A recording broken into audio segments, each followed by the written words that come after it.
तो दोस्तों, उड़ने की आशा के आज के एपिसोड की शुरुआत होती है आकाश से, जो कि काम से जल्दी घर लौटाता है। तो रिया उसको पूछती है कि तुम इतनी जल्दी कैसे आ गए। तो आकाश कहता है कि काम जल्दी खत्म हो गया।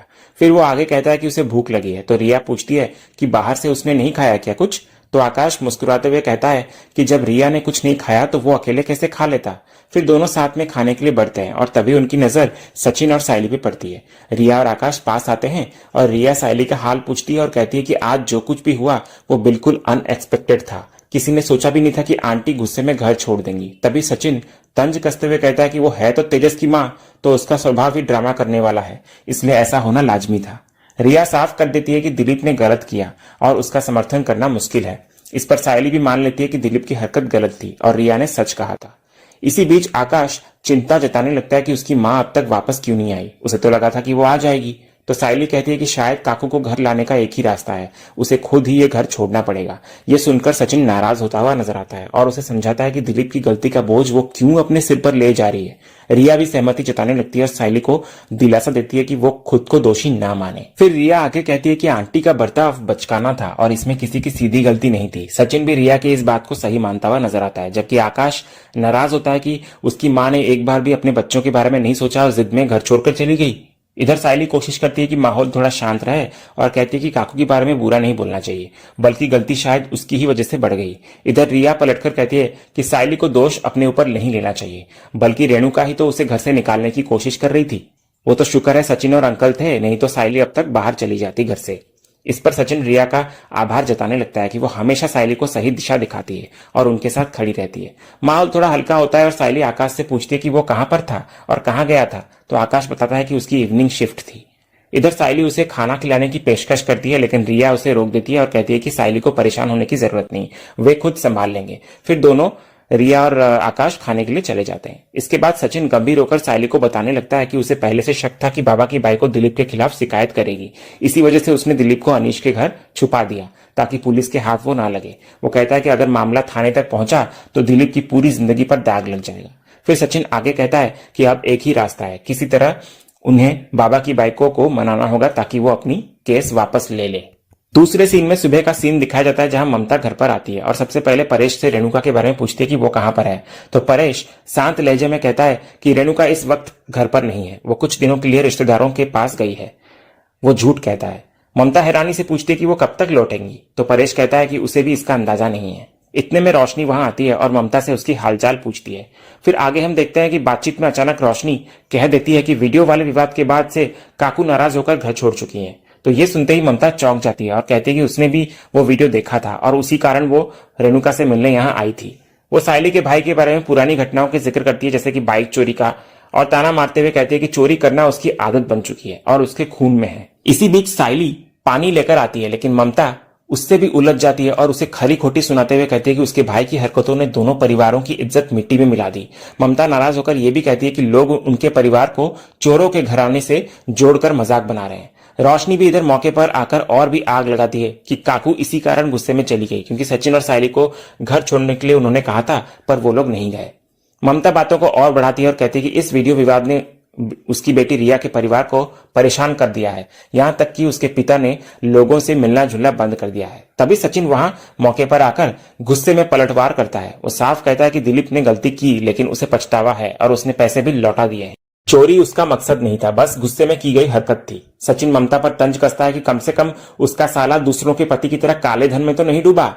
तो ये सुनकर ममता बौखला जाती है और सचिन पर भड़कती है। दोनों के बीच बहस इतनी बढ़ जाती है कि तेजस बीच में आकर सचिन को समझाने लगता है कि उसे बड़ों से इस तरह बात नहीं करनी चाहिए। तभी सचिन तेजस को कहता है कि मेरे को मालूम है इस ममता का और इसके पति का क्या काम है। ये लोग इधर आते हैं और एक दो का चार करके जाते हैं, वही काम है ये पति पत्नी का, अच्छे से जानता है मैं। तभी ममता परेश को बोलती है कि समधी जी, हम हमेशा आपके परिवार के साथ खड़े रहे, लेकिन आज आपका बेटा मुझ पर झूठा इल्जाम लगा रहा है। तभी परेश सचिन को चुप रहने को कहता है और उसको अंदर जाने को कहता है। तो सचिन चला जाता है। इधर सायली भी चली जाती है। इसके बाद ममता परेश से शिकायत करती है कि वो तो परिवार की चिंता लेकर यहाँ पर आई थी, लेकिन उसके बेटे ने उस पर ही इल्जाम लगा डाला। परेश स्थिति को संभालने की कोशिश करता है और ममता को कहता है कि पहले वो रिया से जाकर मिल ले। तभी रिया बाहर आती है और अपनी माँ को देखकर खुश हो जाती है। फिर उसे अपने कमरे में ले जाती है। इधर रिया और ममता के जाने के बाद परेश रोशनी से नाराज होता हुआ नजर आता है कि उसने घर की बातें बाहर वालों के सामने क्यों रखी। तो रोशनी सफाई देती है कि वो रिया की माँ थी इसलिए उसने बताया। लेकिन परेश सख्त होकर कहता है कि घर की इज्जत घर में रहनी चाहिए। वो उसे याद दिलाने लगता है कि जब सायली ने उसके पिता के बारे में अपने घर में कुछ कहा था तब रोशनी ने कितना बड़ा बवाल किया था। तो रोशनी ये सुनकर चुप हो जाती है, लेकिन तेजस उसका साथ देने की कोशिश करता है। परेश तुरंत उसे भी टोकता है और चेतावनी देता है कि उसके भी कई राज हैं जिन्हें वो बाहर नहीं लाया। बेहतर यही होगा कि सब लोग चुप रहें। ये सुनकर तेजस और रोशनी दोनों चुप हो जाते हैं और माफी मांग लेते हैं। परेश आखिरी बार समझाता है कि आगे से उन्हें बोलने की सीमा समझनी चाहिए, वरना हालात और बिगड़ सकते हैं। फिर दोनों सिर झुकाकर हामी भरते हैं और वहां से चले जाते हैं। दूसरे सीन में हमें सायली को दिखाया जाता है जो ममता की कड़वी बातों को याद करके रो रही होती है। उसका दर्द साफ झलकता है और वो अपने भाई दिलीप पर गुस्सा उतारती है कि उसकी एक गलती ने पूरे परिवार की इज्जत दांव पर लगा दी और अब समाज के सामने सिर उठाना भी मुश्किल हो गया है।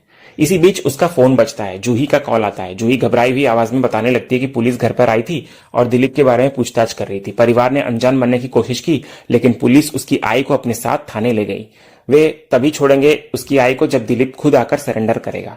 ये सुनकर सायली चौंक जाती है और सवाल करती है कि पुलिस को जूही ने रोका क्यों नहीं। तभी सचिन वहां आता है और फोन संभालकर जूही से स्थिति साफ साफ पूछता है। तो जूही वही बात दोहराती है कि आई को पुलिस स्टेशन ले जाया गया है। सचिन उसे शांत रहने को कहता है और भरोसा दिलाने लगता है कि वो तुरंत सायली के साथ वहां पहुंच रहा है। फिर फोन काटकर वो सायली को अपने साथ ले जाता है। दूसरी तरफ हमें ममता और रिया के बीच का सीन दिखाया जाता है, जहां ममता नाराज होकर रिया से कहती है कि सचिन बार बार उनके परिवार की बेइज्जती करता है, लेकिन रिया को इससे कोई फर्क ही नहीं पड़ता। रिया हैरान होती है और पूछती है कि मॉम, यहां सिर्फ इसी मुद्दे पर बात करने आई हो क्या? तो ममता बताती है कि असल में वो वीडियो की वजह से रिश्तेदार लगातार उससे सवाल कर रहे हैं और वो जवाब देते देते परेशान हो गई है। तो रिया सफाई देती है कि ये उसका अपना परिवार है, बाहरी लोगों को इसमें दखल देने का कोई हक नहीं। लेकिन ममता मानने को तैयार नहीं होती। कहती है कि जब उसकी बेटी ऐसे घर की बहू है जहां चोरी और पुलिस केस जैसी बातें हो रही हो तो समाज तो सवाल करेगी ही। वो आगे कहती है कि रिया के इस फैसले ने उनकी शांति छीन ली है। तभी रिया कहती है कि मॉम, आपकी शांति क्यों इफेक्ट हो रही है? मेरा रिलेशन आकाश से है और आकाश मेरा हस्बैंड है। आकाश का भाई सचिन और सचिन की वाइफ सायली वहिनी और सायली वहिनी का भाई दिलीप है। तो इतनी दूर के रिलेशन से तो आपको कोई प्रॉब्लम होनी नहीं चाहिए। मुझे तो लग रहा है कि आप बस बात को अननेसेसरीली बढ़ा रहे हो। इसी बीच आकाश भी बातचीत में शामिल होता है और ममता से कहता है कि उन्हें इतनी टेंशन लेने की जरूरत नहीं है। लेकिन ममता दोनों को समझाती है कि परिवार की हर समस्या का असर उन पर भी पड़ेगा, क्योंकि ये घर अब उनका भी हिस्सा है। वो यहां तक कह देती है कि भविष्य में जब उनका बच्चा होगा तो उसे भी इस माहौल की वजह से शर्मिंदगी झेलनी पड़ेगी। इसीलिए सबसे बेहतर यही होगा कि वे दोनों इस घर से अलग होकर चले जाएं। तो आकाश इस बात से असहमत होता है और कहता है कि मुश्किल समय में परिवार को छोड़ना सही नहीं है। वो और रिया साथ मिलकर समस्याओं का सामना करना चाहते हैं, ना कि भागना। लेकिन ममता उसे उसके सपनों की याद दिलाती है, जैसे कि रेस्टोरेंट खोलने का सपना, जिसके लिए बैंक लोन की जरूरत होगी। अगर बैंकों को पता चला कि वो ऐसे विवादित परिवार से जुड़ा है तो उसका भविष्य खतरे में पड़ सकता है। तो आकाश साफ कहता है कि ये उनका और रिया का निजी मामला है और वे इसे खुद संभाल लेंगे। वो आगे विनम्रता से यह भी कहता है कि जब माता पिता किसी पति पत्नी के बीच जरूरत से ज्यादा दखल देते हैं तो रिश्तों में दूरी आ सकती है। रिया भी अपनी मां को यही समझाती है कि इस समय पहले से ही हालात काफी बिगड़े हुए हैं, बेहतर होगा कि वो और टेंशन ना जोड़े। इतना कहकर रिया अपनी मां से चले जाने को कहती है, तो मजबूरी में ममता वहां से चली जाती है। दूसरे सीन में पुलिस स्टेशन में सायली और सचिन जैसे ही पहुंचते हैं, सायली अपनी मां शोभा को देखते ही गले लगा लेती है और दोनों फूट फूट कर रो पड़ते हैं। सायली अपनी मां को संभालती है और भरोसा दिलाती है कि सब कुछ ठीक हो जाएगा। सचिन भी यही समझाता है। इधर शोभा दुख में कहती है कि दिलीप ने उन्हें कैसी मुसीबत में डाल दिया, काश ये दिन देखने से पहले ही वो अपने पति के साथ चली जाती। तो सायली अपनी मां को दिलासा देती है और कहती है कि बाड़ू से गलती नादानी में हुई है और अब वो सुधर रहा है। फिर वो आगे कहती है कि वो हमेशा शोभा के साथ खड़ी है। लेकिन शोभा की परेशानी यही नहीं रुकती। वो कहती है कि पुलिस लगातार उससे दिलीप के बारे में पूछ रही थी और कह रही थी कि जब तक वो जानकारी नहीं दे देती उसे छोड़ा नहीं जाएगा। ये सुनकर सचिन पुलिस से सवाल करता है कि एक निर्दोष महिला को क्यों बिठाकर रखा गया है। तो पुलिस जवाब देती है कि अपराधी भागे तो घर वालों से ही पूछताछ करनी पड़ती है और कंप्लेंट भी उसकी ही मां ने की थी, यानी कि रेणुका ने। सचिन समझाने की कोशिश करता है कि उसकी मां रेणुका गुस्से में शिकायत कर आई थी, बाद में शांत हो जाएगी। लेकिन पुलिस साफ कहती हुई नजर आती है कि पहले घर जाकर अपनी मां को समझाओ। इधर सचिन तर्क देता है कि शिकायत दिलीप के खिलाफ है, फिर शोभा को क्यों परेशान किया जा रहा है। तो पुलिस कहती है कि मामला वायरल हो चुका है और उन पर ऊपर से दबाव भी है। सचिन कानून की बात करता है तो पुलिस भड़क जाती है और उल्टा शक करने लगती है कि शायद सचिन ने ही दिलीप को कहीं छुपा रखा है। इधर सायली हाथ जोड़कर विनती करती है कि उसकी मां निर्दोष है, मेहनत से दुकान चलाती है और ईमानदारी से जीवन जीती है। तो पुलिस उसी की भावनाओं को अनसुना कर देती है और कहती है कि जाकर अपने भाई को समझाओ, यहां आकर समय बर्बाद मत करो। इतना कहकर पुलिस वाले सायली, सचिन और जूही तीनों को बाहर निकाल देते हैं। इधर पुलिस स्टेशन से बाहर आने पर सचिन आक्रोश में कहता है कि गरीबों के लिए कोई कानून नहीं है क्या? तभी एक हवलदार उसे सलाह देता है कि अगर इतना एतराज है कानून से तो किसी वकील को लेकर आओ, और सचिन को इतना कहकर वो एक बड़े वकील का कार थमा देता है। सचिन फिर भी रिक्वेस्ट करता है कि शोभा को छोड़ा जाए। थोड़ी देर बाद इंस्पेक्टर सामने आता है और वही बात दोहराता है कि पहले दिलीप को लाओ तभी शोभा को ले जा सकते हो। इस पर सायली कानून और महिला अधिकारों की बात करती है। वो पुलिस को दिखाती है कि बिना सबूत या वारंट किसी भी महिला को शाम के बाद पुलिस स्टेशन में रोकना गैर कानूनी है। इंस्पेक्टर मानता है कि सायली सही है, लेकिन ये केस वायरल होने से अब बेहद संवेदनशील बन चुका है, इसलिए वो केवल एक दिन की मोहलत देता है। एक दिन में दिलीप को लेकर आओ, वरना वारंट जारी होगी सचिन के खिलाफ कि उसी ने दिलीप को छुपा कर रखा है। सचिन मजबूरी में उसका शुक्रिया अदा करता है और आखिरकार पुलिस शोभा को छोड़ने की इजाजत दे देती है। दूसरे सीन में दिखाया जाता है कि शकुंतला और रेणुका साथ बैठकर खाना खा रही होती हैं। इसी दौरान रेणुका अपने दिल का दर्द जताने लगती है कि इतने सालों से परेश ने कभी उसे कुछ नहीं कहा, उसकी हर आदत और जिद सहन की, लेकिन अब 30 साल बाद उसे छोड़ने की बात कर दी।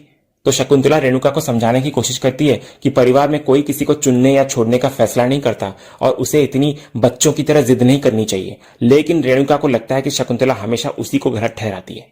इधर दूसरी तरफ पुलिस स्टेशन से बाहर आते ही शोभा सचिन से कहती है कि उसने दिलीप को काफी बार बचाया, लेकिन अब वो इसके लायक नहीं रहा और उसे पुलिस के हवाले कर देना ही सही होगा। तो सचिन शोभा को भरोसा दिलाता है कि वो ऐसा नहीं होने देगा और सब कुछ संभाल लेगा। इसके बाद वो जूही से कहता है कि वो शोभा को घर ले जाए। फिर शोभा और जूही के जाते ही सायली सचिन से पूछती है कि अब आगे क्या करेंगे।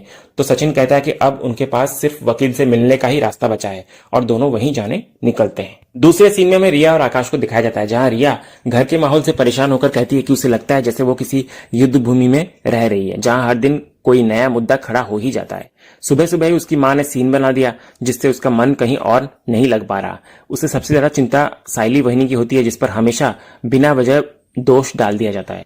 रिया गुस्से में यह भी कहती है कि पहले तो उसकी मां ने दिलीप की गलती की सजा सायली को दी, उन्हें मायके छोड़ाई, और अब जब सचिन उन्हें वापस घर लाया तो खुद घर छोड़कर चली गई। उसे लगता है कि अगर वो सायली की जगह होती तो इतना सब कुछ सहन नहीं करती। तो आकाश भी रिया की बातों से सहमत होता है और थकान भरे अंदाज में कहता है कि हाँ, घर में लगातार मुश्किलें खत्म ही नहीं हो रही है। पहले तेजस दादा की परेशानी, फिर सचिन दादा की परेशानी और अब सायली बहनी की स्थिति। तो रिया तुरंत पूछ बैठती है कि तेजस की कौन सी समस्या की बात कर रहा है वो। तो आकाश कुछ पल के लिए सच बोलने ही वाला होता है, लेकिन उसे रेणुका की वो चेतावनी याद आ जाती है कि ये बात किसी को नहीं बतानी है। इसीलिए वो तुरंत बात को घुमा देता है और पुरानी यादें छेड़ देता है। वो दिन याद करता है आकाश जब उसने रिया के लिए मार खाई थी। तो रिया भी मुस्कुराते हुए कहती है हाँ, वो समय वो कैसे भूल सकती है, तब तो वो आकाश से बहुत नाराज रहती थी। फिर हल्के मूड में दोनों एक दूसरे से छेड़छाड़ करते हैं और आकाश अपने प्यार का इजहार करता है। इसके बाद रिया दोबारा तेजस वाली बात पूछती है, लेकिन आकाश दोबारा बात को टाल जाता है और कहता है कि परेशानियों के बीच भी छोटी छोटी खुशियों को जीना चाहिए। वो रेस्टोरेंट में अपनी शिफ्ट पूरी करके लौटने की बात करता है और सुझाव देता है कि वे आज का दिन सेलिब्रेट करेंगे। तो रिया शुरुआत में हिचकिचाती है क्योंकि घर का माहौल भारी जो है, लेकिन आकाश उसे समझाता है कि मुश्किलों के बीच भी खुशी ढूंढना जरूरी है। वो भरोसा जताने लगता है कि सचिन और वो दोनों मिलकर हल निकाल लेंगे और जब आई का गुस्सा शांत होगा तो वो खुद घर लौट आएगी। इधर आकाश की इस पॉजिटिव सोच से रिया भावुक हो जाती है और सोचती है कि इतने तनाव भरे माहौल में भी वो उसके लिए इतने प्रयास कर रहा है, जिससे उसका सच्चा प्यार साफ झलकता है। वो आगे ठान लेती है कि उसे भी आकाश के लिए कुछ खास करना चाहिए। यही सोचकर रिया एक आइडिया देती है। दोनों एक दूसरे को सरप्राइज देंगे, लेकिन शर्त होगी कि वो हैंडमेड होना चाहिए। जब रात को आकाश घर लौटेगा तब दोनों एक दूसरे का सरप्राइज दिखाएंगे। आकाश खुश होकर मान जाता है और रेस्टोरेंट के लिए निकल जाता है, लेकिन जैसे ही वो जाता है रिया सोच में पड़ जाती है कि कहीं आकाश तेजस से जुड़ी बातों से उसे जानबूझकर भटका तो नहीं रहा था। अगले सीन में हमें वही वकील दिखाया जाता है जहां सचिन और सायली पहुंचने वाले होते हैं। वकील अपने ऑफिस में किसी केस की फाइल पलटते हुए किसी को बड़ी चालाकी से कह रहा होता है कि हर बार सच को सच रखना जरूरी नहीं, इतिहास गवाह है कि हालात के हिसाब से सच को बदला जा सकता है। वो ये भी कहता है कि असली कला सच को अपनी सुविधा के हिसाब से पेश करने में होती है। इसी बीच वो कुछ दस्तावेज देखकर केस की बारीकियां समझ रहा होता है और तभी सचिन और सायली अंदर आते हैं। सचिन अपना परिचय देने ही वाला होता है कि वकील पहले से ही उसका नाम और केस पहचान लेता है। वो बताने लगता है कि उसे पहले से ही पुलिस से सूचना मिल चुकी है और एक समझदार वकील वही होता है जो अपने ही क्लाइंट के बोलने से पहले उसकी समस्या समझ ले। तो सचिन ये जानकर हैरान होता है, लेकिन सीधा मुद्दे पर आता है और कहता है कि पुलिस ने ही उसका नंबर उसे दिया था। वकील पूरे आत्मविश्वास से कहता है कि मामला दरअसल चोरी का है और सचिन का साला इसमें फंसा हुआ है। फिर वो हल्की सी हंसी के साथ कहता है कि कम उम्र में खर्चे ज्यादा हो तो गलत राह पकड़ना आम बात है, लेकिन सिस्टम कभी किसी स्टूडेंट की मजबूरी नहीं समझती। इस पर सायली कहने लगती है कि दिलीप ने पैसों की लालच में चोरी नहीं की थी, बल्कि गुस्से में गलती की। वो मानती है कि गलती हुई है और उसकी सजा उसे मिलनी भी चाहिए, लेकिन जेल जाने से उसकी पूरी जिंदगी बर्बाद हो जाएगी। इसलिए वो वकील से विनती करती है कि किसी भी तरह दिलीप को जेल से बचा लिया जाए। इधर वकील गंभीर होकर समझाने लगता है कि कानून में जेल के अलावा कोई और विकल्प नहीं है। अगर ये मामूली सी चोरी होती तो वो जुर्माना भरकर मामले को निपटा देता, लेकिन यहाँ आरोप गंभीर है, लूटपाट और एक बुजुर्ग महिला को धक्का देने का। और सबसे बड़ी बात, सबूत भी उसके भाई के खिलाफ मौजूद है। ऐसे में जेल की सजा लगभग तय है। वो साफ कहता हुआ नजर आता है कि वो उन्हें डराना नहीं चाहता, बल्कि हकीकत से अवगत कराना चाहता है। फिर अचानक वकील सवाल करता हुआ नजर आता है कि वैसे दिलीप इस समय है कहाँ। ये सुनकर सचिन और सायली दोनों चौंक जाते हैं और एक दूसरे को हैरानी भरी नजरों से देखने लगते हैं। और इसी सस्पेंस भरे सीन के साथ आज का ये एपिसोड यहीं खत्म होता है। तो दोस्तों, आज का ये वीडियो आपको कैसा लगा कमेंट के जरिए हमें जरूर बताइएगा, और कमेंट में हाइप करना भी मत भूलेगा, और वीडियो को लाइक भी कीजिएगा, शेयर भी कीजिएगा, और सब्सक्राइब करना तो बिल्कुल भी मत भूलिएगा, ताकि ऐसे ही रोज लेटेस्ट एपिसोड के अपडेट्स आप टेलीविजन से पहले पा सकें। तो मिलते हैं हम एक नए एपिसोड के रिव्यू में। तब तक के लिए स्वस्थ रहें, मस्त रहें।